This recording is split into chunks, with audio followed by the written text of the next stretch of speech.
Xin chào các bạn. Hôm nay mình nấu món chè nếp đậu trắng. Cái kiểu mình nấu này rất là dễ và bạn lại có thể ăn ngon và nó lại nhìn đẹp nữa.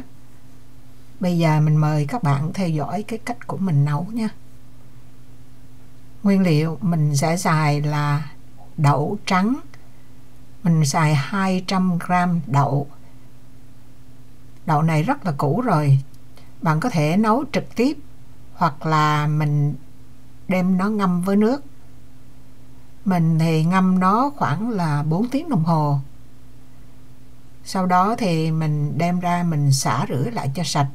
Nếu mà cái hạt nào nó rớt cái vỏ ra, rớt cái mắt nó ra, cái mắt màu đen á, thì mình đem mình lựa bỏ đi. Xong rồi mình bỏ vô nồi mình nấu. Các bạn chỉ cần xài nồi thường là được rồi. Còn cái nồi Instant Pot này ấy, mình xài nó giống như cái bếp điện thôi, mình không có xài áp suất. Mình đổ vô là 800g nước, rồi cho vô là 1/4 muỗng bột nở, gọi là muối nở, là baking soda. Mình trộn sao cho đều rồi mình nấu nó sôi lên. Nấu sôi lên rồi, tại vì mình xài cái nồi Instant Pot á, cái này bạn vớt bọt bỏ đi. Nồi Instant Pot nó có function là slow cook, cho nên khi nó sôi lên rồi á thì mình chuyển qua nhiệt độ thấp là slow cook. Còn nếu nấu nồi thường thì mình chỉ vặn lửa xuống thôi. Mình nấu cho đến khi nào đậu mà mình bóp nó ra, cái vỏ thì chưa nứt mà mình bóp nó ra nó mềm. Tại vì mình nấu cái này cái lửa hơi thấp á, thành ra mình nấu tới 35 phút là cái hạt đậu nó mới mềm. Thành ra các bạn có thể nấu từ 25, 30, 35 tùy theo cái nhiệt độ bạn nấu nha. Đó, đến khi nào mà mình bóp cái hạt đậu ra nó mềm là được. Đừng có chờ cái vỏ nó nát ra là cái hạt mình nấu chè ra nó nát vụn luôn á.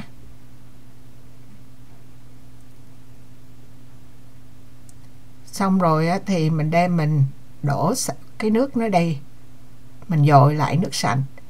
Và hạt đậu nó thường nó không có đều, cái thì nó chín trước, cái thì nó chín sau. Thành ra mình cái nào mà nó chín trước mà nó mềm á, mình cũng lựa ra mình bỏ đi nếu mà mình muốn cái nồi chè nó đẹp.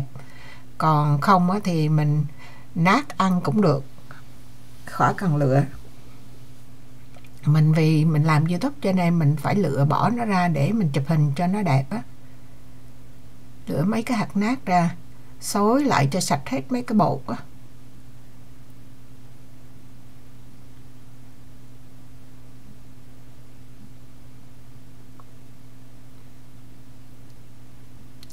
Vì mình nấu mình bỏ cái baking soda này vô, thành ra cái hạt đậu cái màu nó hơi nâu nâu á.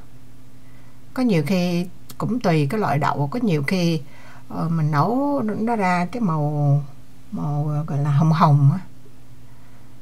Xong rồi á, phần đậu rồi, bây giờ chuyển qua phần nếp thì mình xài 140g nếp. Mình đem mình vo sơ nó thôi chứ không có cần ngâm. Nấu theo kiểu này đơn giản lắm. Rồi mình cho vô nồi á, là từ 600g nước hoặc là 650 nếu mà bạn muốn chè nhão nhão hơn. Còn muốn như là chè đặc á, thì 600g nước. Mình nấu là 600g. Nước sôi lên rồi á thì mình cho nếp mình đã vo sạch đó bỏ vô, rồi mình đậy nắp lại, nó sôi lại nữa. Trước khi mình đậy nắp thì mình cho nó vô là nửa muỗng cà phê muối.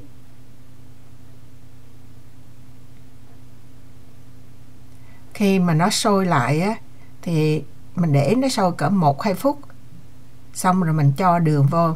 Để sôi lại 1-2 phút là để cho nó hấp nước á, cho cái nếp của mình nó không có bị sống khi mình bỏ đường vô. Cho an toàn thôi, chứ mình nấu cái nước nhiều này thì cũng không có sao. Cho 200g đường vô, mình khuấy xong rồi mình đậy nắp lại. rớt cái lá, tại vì mình đang làm cái wheatgrass. Sôi lại xong rồi, trong đó có đường rồi, bây giờ thì mình mới bỏ đậu vô. Đậu này đã chín rồi thì bây giờ vô đường giống như là nước syrup vậy thôi. Nó sẽ làm cái hạt đậu của mình là nó không có sợ bị nát nữa. Bạn nấu kiểu này rất là chính xác, rất dễ dàng, chỉ có sôi cái bỏ thứ khác, sôi bỏ thứ khác, chỉ có vậy thôi. Thì bây giờ là mình chỉ có việc là nấu cho cái nếp nó chín thôi, và đường nó sẽ coi như nó lại đường một chút để mà chè mình không có chảy nước á. Rồi mình đậy lại, mình cũng để lửa thấp, mình nấu cũng khoảng 25-30 phút trung bình như vậy. Còn cái thực tế thì tùy theo cái lửa của các bạn dặn nhiều, cao, thấp hay là thế nào, với lại nếp có ngâm hay không. Mình lâu lâu nhớ là mình khuấy trộn ở dưới lên chút á, chứ không thôi thì nó ở dưới nó đặt cái nó bị xích vô cái nồi. Và khi mình khuấy á, mình cũng nên chọn cái vá bằng silicone hay là cái gì cho nó đừng có bén làm nát đậu, nát nếp. Bạn thấy không, hạt nếp nó chỉ vậy, nó thấm đường vô thôi à, nó không có bị nát.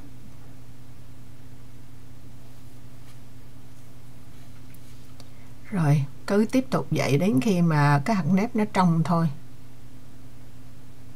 Xong xuôi. Lại là chín, và đường nó cũng quẹo lại luôn. Mình dùng cái vá này nó hơi bén á, thì nó dễ nát cái nếp. Bạn dùng cái vá mềm á. Cái này thì mình, nếu mà bạn thích bạn có thể bỏ lấy dứa, vani rồi này kia, nhưng mà mình chỉ nấu đơn giản vậy thôi. Rồi mình sẽ làm nước cốt dừa thì mình bỏ đầy đủ, nó thơm mùi dừa, nó thơm mùi vani, là cái phần sau của nước cốt dừa. Bây giờ thì mình coi như là mình đã có sẵn nước cốt dừa thì mình múc ra chén rồi mình bỏ thêm đậu phụng rồi vô ăn thôi. Rồi phần sau á thì mình sẽ chia sẻ cái cách mà mình nấu nước cốt dừa, thì chắc chắn là các bạn cũng đã biết rồi, nhưng mà mình cũng phải ghi lại cho nó đầy đủ. Mình múc ra cái cup này. Cái này nấu cho khoảng 3-40 người ăn là vừa. Ngọt này cũng vừa phải, mình đã ngọt hơn những lần trước là 200g đậu thì mình xài 200g đường. Rồi nếp á, thì mình xài cỡ 3/4 của, đáng lẽ là 150 nếp, nhưng mà mình không có thích nếp nhiều quá thì mình xuống 140 thôi. Đổ nước cốt dừa lên rồi mình ăn cho các bạn xem. Lẽ ra thì mình múc cái chè này nó ít hơn để mình cho nước cốt dừa vô nhiều á, ăn nó béo hơn. Nếu mà các bạn thích thêm cái sữa mà gọi là cái gì whipping á vô thì nó sẽ béo, nó thơm cái mùi sữa nữa. Bây giờ mình múc ra, mình cho thêm vô đậu phụng. Mình thích có đậu phụng thơm thơm vô á, còn các bạn không thích thì khỏi bỏ. Cái này buổi tối rồi mình ăn kiểu này thì đáng lẽ là chan thêm nhiều nước cốt dừa vô nữa. Rồi bây giờ mình sẽ mời các bạn theo dõi cái cách để nấu nước cốt dừa. Mình xài một cái lon dừa, một cái lon dừa này là cỡ 400ml nữa. Rồi mình cho vô 1/4 muỗng muối. Xong rồi mình cho vô 1 muỗng canh đường.